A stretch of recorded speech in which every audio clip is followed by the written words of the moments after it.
7.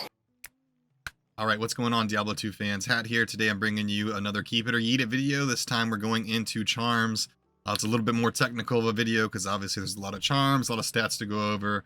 So this one took a little bit of while, took a little bit of elbow grease. But if you appreciate it, please hit that follow button. We're going to keep going, or subscribe button, I guess, in YouTube. We're going to keep going with these and even further. We're going to dive into weapons next. But I hope you guys appreciate it, and let's get right into it. Alright, so I made this little chart, which you can screenshot if you'd like, or do what you need to do. Hopefully it's legible. But we'll go over small charms, we'll go over large charms, and we'll go over grand charms, and just go over the stats and what we're looking at here. We have a little bit of a color-coded guide here. Red means, kind of like we do before, in other videos, we have keep it, yeet it, or keep one in the back pocket, right? Red's going to be back pocket-ish. But every charm has a prefix or a suffix, meaning you can get steal, small charm of balance, right? And if you get 2 reds, right, we would call that an orange, which should be sellable, right? Nobody's going to be really searching for anything that's in red, so that's kind of why it's in the keep in the back pocket. And anything yellow, obviously, is a lot more valuable. And the same thing goes if you get something in orange and you add one of these to it, then it's obviously a lot more of a value as well. Yeah, let's just get into it. So, you know, you have steal, so with the attack rating, everybody's looking for attack rating on a small charm. Fine, you get both attack rating and maximum damage. Obviously, the higher the rolls, the more valuable they are. If you get a 10-1 fine charm, you're not keeping that. That one's no good. Maybe 2 to 3, and maybe up to 15 to 20 attack rating is what we're looking for here. Serpents, not always usable, but there are energy shield builds out there that do require these types of charms. You do want to get close to 17 mana as possible. 13, I wouldn't even keep it. Probably 16, 15, maybe 15 and up be worth keeping. Shimmering, the all resistance mod. 3 is low. I'd keep 3 just for my characters, but I don't think you'll sell 3. 4 is also kind of on the fence. 5, absolutely, people will be happy to have you trade those. Give me 1 second. All right, so 5 all resistance start small charm will sell by itself without having a suffix. But if you get a suffix on it, any of these will make it even extra valuable. Resistance charms, 10 to 11% are always helpful. Always, some people are looking for them for trade value, so you can get some trade value out of them as well. Obviously, if you get a suffix as well, you're looking at something a lot better. So now we're getting into the weird stuff like elemental damage, right? Elemental damage, such as shocking. I just put shocking here as an example because that's the #1 thing people are looking for. And toxic. Toxic is actually lower than, there's a higher tier than toxic. I'm sure plenty of you have found 100 damage charms. But pestilent is actually the better one. Pestilent's a lot more rare.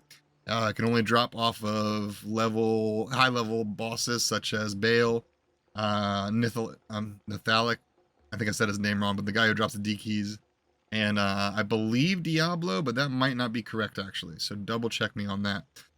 With Pestilence, you can get the of Anthrax, and it does it over, I believe, 10 seconds. When they combine, they do it over 10 seconds for some reason, and it ends up being like over 450 poison damage on a small charm. Over 10 or 12 seconds, something like that. So that's how, and that's where you'll see the big poison damage charms, is when you get something like that. Here on this side, I mean, we kind of covered it when we were talking about the prefixes, but balance, fast rate recovery is always great. Good luck, obviously, MF is great. Everybody loves that. That's good enough on its own. If you get one of these with it, even better. Life, everybody likes life on pretty much any of these. If you can get 20 life on it, it's going to be extremely valuable. So of inertia, the fast walk, a lot of Zons, just melee classes in general, would love to have the extra run speed, especially if it needs to go with one of these for sure. But it is helpful if you can stack up enough of them. And we already went over Anthrax, and then the Storm, the actual other elemental damages. It depends. I don't know the market for these. I don't know how many people are looking for them, but if you do find, you know, I'll keep a link in the below of all the prefixes and everything, so you can check out all the elements. Lightning seems to roll the at least maximum damage that you can get. And if you can get Shocking of Storm, that's definitely a high value charm. It's just not always sought after, but it's very rare. And therefore, there will be a buyer somewhere.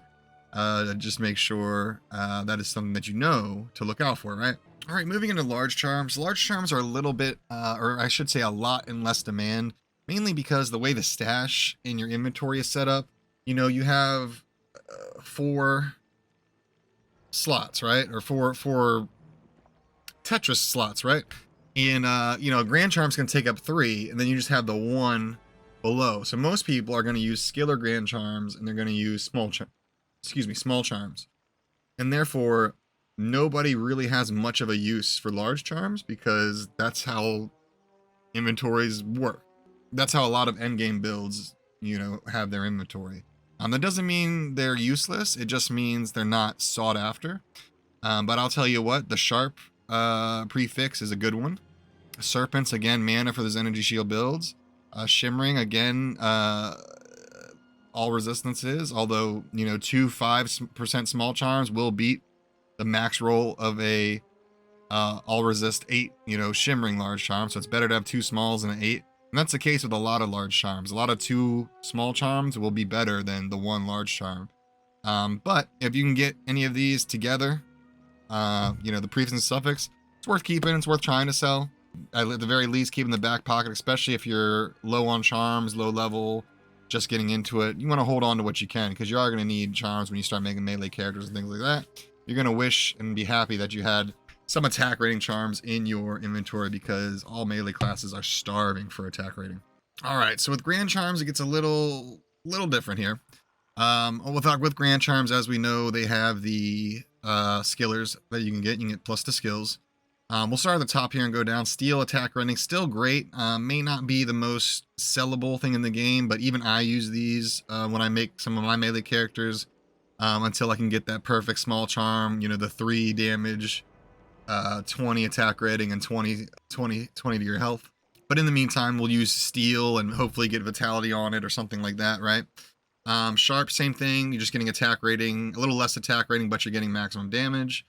A perfectly rolled sharp Grand Charm is better than 3 small charms. But, if you're using skillers and stuff, you want those small charms at the bottom. So it does depend on the demand for what is a small charm versus what is a Grand Charm, if that makes sense. Serpents, again, mana is important. Shimmering, again, all resistance. And then there's the resistance charms. Maybe not sellable, but definitely keep in the back pocket, especially if they get some of these mods on them as well. And then we move into skill charms. We have the Amazon Javelin Spears, all the sorceress ones, Necro, Poison Bone, Necro, Summoning, Paladin combat skills, Barbarian War Cries, believe it or not, is actually very useful. Druid elemental skills, obviously, and Assassin Traps. And then let's say you get one of these suffixes on one of these skillers as well, especially a really high roll of one. You will be a very, very happy individual, because that will be worth exponentially more with that together. Now, you may notice that some of the skillers for other types of skills are not on here. The reason for that is that most of them are like melee builds, or it could be something kind of useless like curses, right? But most melee builds, they actually don't use, like, for example, Barbarian Combat. They really don't use that. They're best off using attack rating and damage and life charms, whether they're stacking a whole bunch of small charms of those stats, or even some of the grand charms with those stats. That'll end up pushing out more damage and be more valuable to those types of classes than just a plus to combat skills and whatever other charms aren't listed here. Is pretty much the same concept. All right, so the last thing we're going to go over is going to be the unique charms. There's one of each type. So there's a unique grand charm called the Geed's Charm, Geed's Fortune. There is a unique large charm, which are the Hellfire Torches. And then there's the unique small charm, which is called the Annihilus Small Charm. Each of these charms you can get for different ways. The Grand Charm just randomly drops off of, bosses, and just will randomly drop from just killing stuff in game. The Hellfire Torch is what you do get from doing Ubers. I do have a video on Ubers. I'll link it down below, so you can see what you have to do to get this torch. And initially, or in a nutshell, you need to get 3 of each different type of keys. Open up these portals. Each portal has a boss. You kill the boss, you get an organ piece. Once you have 3 organ pieces, you cube that to open up a 4th portal called Uber Tristram.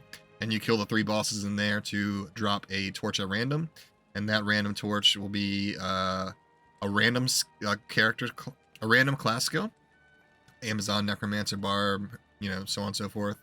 And also have random 10 to 20 stats for either the attributes as well as the resistances.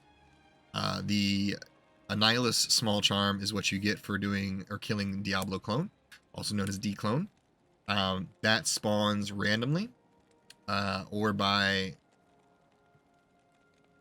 To get D-clone to spawn, you have to sell up to 125 Stone of Jordan rings in one single game in order for that to spawn the clone. Now, it will walk on every single server that shares an IP, and there's more information on that in another video, but once you kill the Diablo clone, he will drop one single Annihilus charm, unidentified, and it's the only unique small charm in the game. But that's it. That's the whole thing. I'm going to edit this, and hopefully I don't look like an idiot. And yeah, I hope you guys enjoyed it. I hope it's helpful. Screenshot what you want. I'll link the charms, the list of all the suffixes and prefixes down below. Let me know if you think I missed anything. Don't forget, once again, that subscribe button would be great. And I'll see you guys on the next one. Thanks so much. Peace, peace.